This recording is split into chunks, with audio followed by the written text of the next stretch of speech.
Hi, my name is Jessica Wood, and I am one of the history teachers here at Arbor Prep High School. And today I want to talk to you about Learning Target 2.2.3, or how to develop a coherent argument with a thesis using relevant reasoning. So first off, what is a thesis statement? A thesis is a statement or theory that is put forward as a premise to be maintained or proved.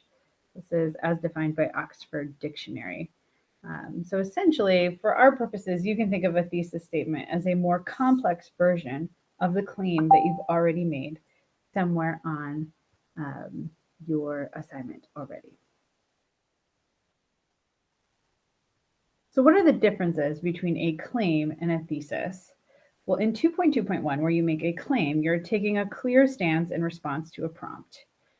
So some claims you might have practiced already in the class are, did slaves build the pyramids of Egypt? Or was Shiwamdi a wise ruler? These might be some claims that you've already looked at in your class. So it's how to take a clear stance on a prompt. It usually includes at least one reason or because statement. A thesis, however, includes multiple categories for discussion. So instead of just listing one reason, you might list multiple reasons for that position, but you're still taking a clear stance on the topic. So the thesis and the claim both have a commonality in that they're taking a very clear position on a topic. The main difference here being that a thesis statement is going to include multiple categories for discussion. So why are we having you write a thesis statement and not just stick with a claim? Well, that's because as you move throughout high school, your writing and your writing tasks are going to become increasingly more complex.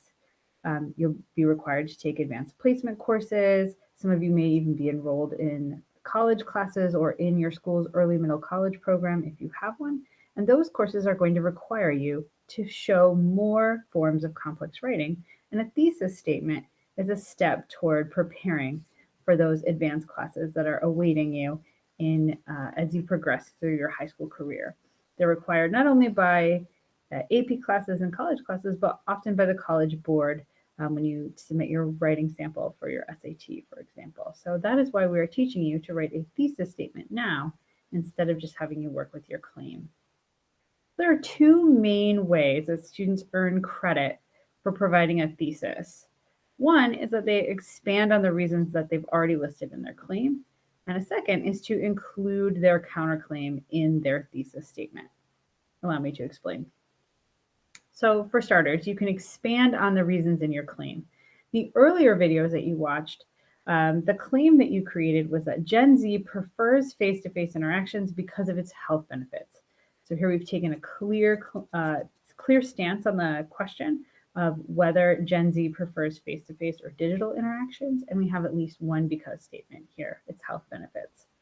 So to turn this claim into a thesis, we're going to expand on those ideas by listing additional reasons or multiple categories of discussion. So here, the full complete thesis says Gen Z prefers face-to-face interaction because of its health benefits, greater sense of connection, and its effects on personal happiness.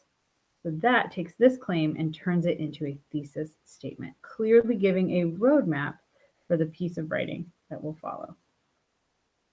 So it's important, though, that you don't just pick any categories of discussion when you create your thesis statement. You have to be able to back them up with evidence from the sources that are provided.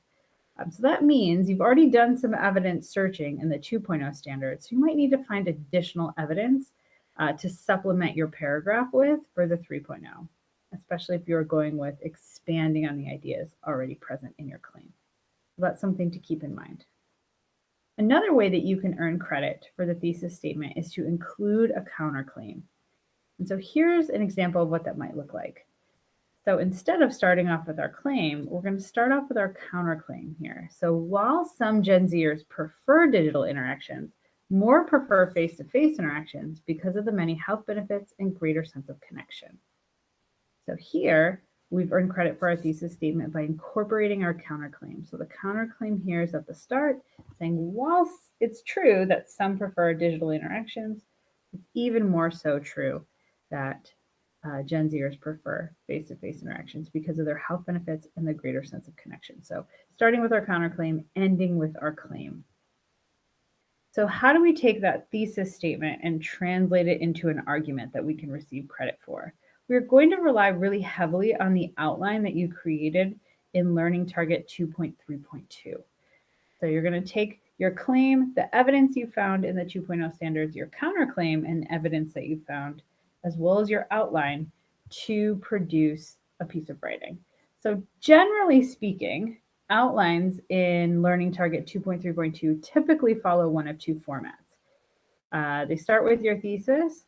They can begin with your counterclaim and explaining why your counterclaim is not the right way to think about this, and then end with your claim and your claim evidence. Or you can start with your thesis, build your argument with your claim, and then end with your counterclaim and explain why it's wrong.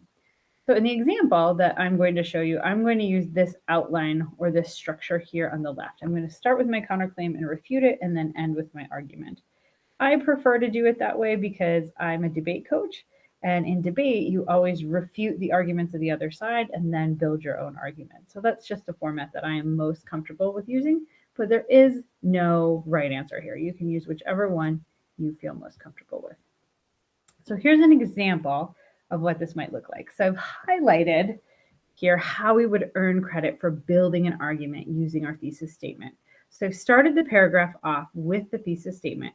So while some Gen Zers prefer digital interactions, more prefer face-to-face interactions because of the many health benefits and greater sense of connection. We're starting off with our thesis, moving on to our counterclaim, and disproving or refuting our counterclaim, which is highlighted here in the yellow and red. So even though most Gen Zers were using digital platforms like TikTok and Snapchat to connect, those platforms do not offer the same kinds of health benefits as face-to-face connections. Here I'm acknowledging the counterclaim perspective, incorporating my evidence, and refuting it. And then I'm going on to build my argument. In her research, Eliza Shapiro found that students who went for long periods of time without face-to-face time with friends and family experienced anxiety, loneliness, and depression. It seems that even though Gen Zers are digital natives, they still prefer personal connections for their mental and physical health benefits.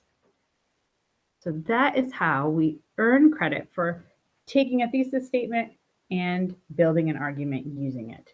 So just to recap, we are going to use one of two formats to get credit for our thesis. We're either going to expand on our claim with additional categories of discussion, or we're going to incorporate our counterclaim.